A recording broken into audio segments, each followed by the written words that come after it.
Hi. This is going to be done out of character, dropping the usual third-person speech pattern I do for Sombra.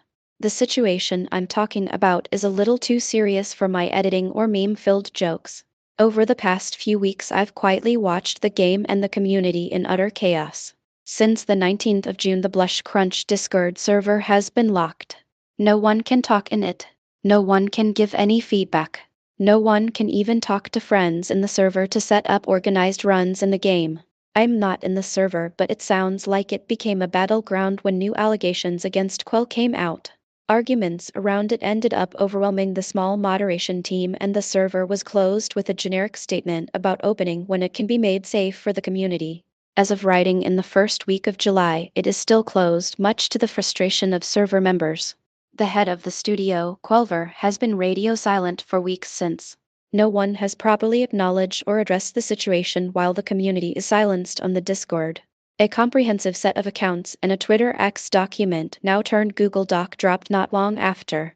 I have read the document, with testimonies from people who have worked in or around BlushCrunch Studios or were victims of the previous dev and degenerate nonce, known as Rock Serpent.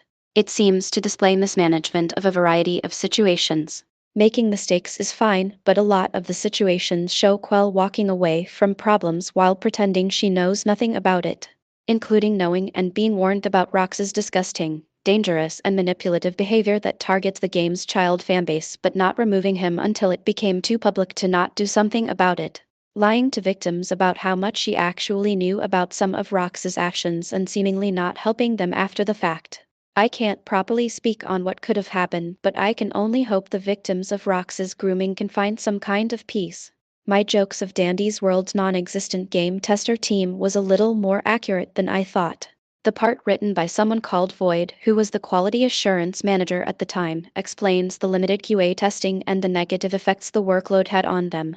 Testing a game this big with barely enough testers to fill a run, as the quality assurance team manager holds up the whole game to get it to the Halloween event release.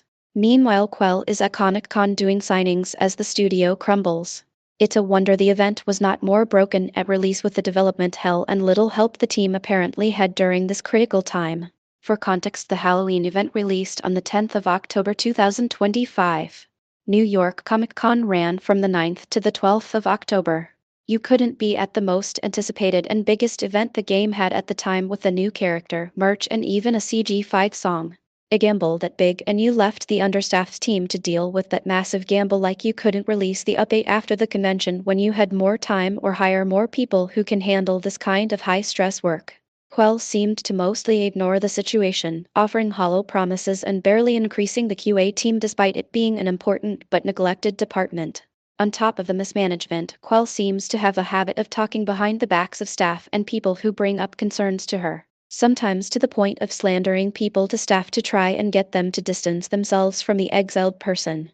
To be honest, the community is quickly running out of copium. All this current chaos mixed with long-running issues has taken its toll. Looking at the stats, the like ratio for Dandy's World has dropped off a cliff. New likes are in the negatives, probably people who liked the game unliking it. The overall like percentage has actually dropped below 91%, which it hasn't done during previous controversies. Concurrent players for the game always has massive peaks during updates, then drops off like crazy. But currently the number of players on the game at a time has dropped to the 30k range.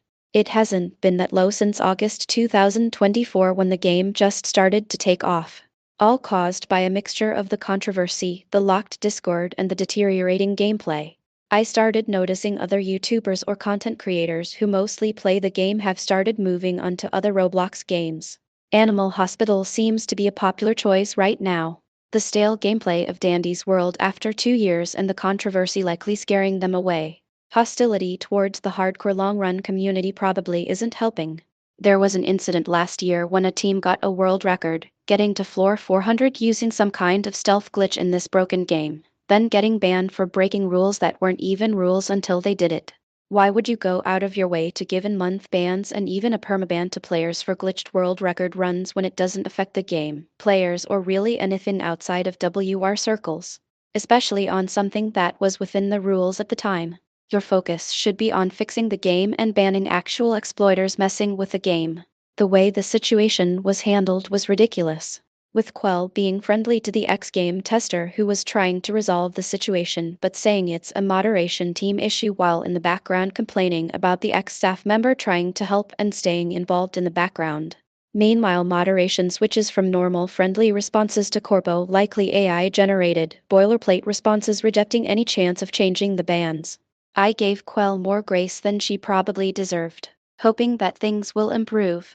But from the document and from casual second-hand observations from the outside looking in, she displays a consistent and worrying pattern of behavior, not taking accountability for a range of missteps, making other staff deal with issues while she tells them what to do from the background to not look involved, seemingly not even trying to reach a middle ground with some of these problems. After seeing all this, the issues with the game makes a lot more sense. Things not improving, year-long glitches not being touched, the game filling up with useless skins and fluff as the gameplay loop becomes boring. Saying feedback is being listened to when massive glitches stay for months or even years at a time, while a surprising amount of changes are for things no one asked for that make the gameplay experience worse. It looks like all my and really everyone else's efforts to improve the game's buggy state has and will continue to fall on deaf ears. And that's not even mentioning how Culver seems to treat staff and people in her personal life. Recently, I've been hearing and seen some code suggesting Louis is getting a Tune of the Week event soon. With the benefit of the doubt, it could be that this was already being worked on before this situation and they're just continuing to put it out. If I'm being cynical, however, this could be an active attempt to use one of the best distractors and popular character to distract people away from the problem while not actually addressing it. A move the player base thoroughly despises. Where does this leave the channel? After much thought, I decided to continue posting my planned Dandy's World-related animations, at least for a time. As much as I love the game and its characters, the conduct of BlushCrunch Studios and especially Quell has killed a lot of my enthusiasm. I'm not just some rando player. Even though I don't buy Robux cosmetics, I have financially supported the game. There's 2 Astronovalites currently on my premises for a reason. Hopefully I can move on to making meme videos on different things and should have diversified my animations months ago, but Dandy's World characters are fun and easy to work with. Sorry for the heavy video. I can only hope for these problems to be resolved and for things to change, but I'm not holding my breath. The Google Doc will be linked in the description below for you to read in your own time for some context. There's also this video by a YouTuber called MDN, who nicely arranged a timeline to make the situation easier to understand, link in the description. I shouldn't have to say it as most sane people don't do this, but don't contact and harass anyone involved. Thank you for watching.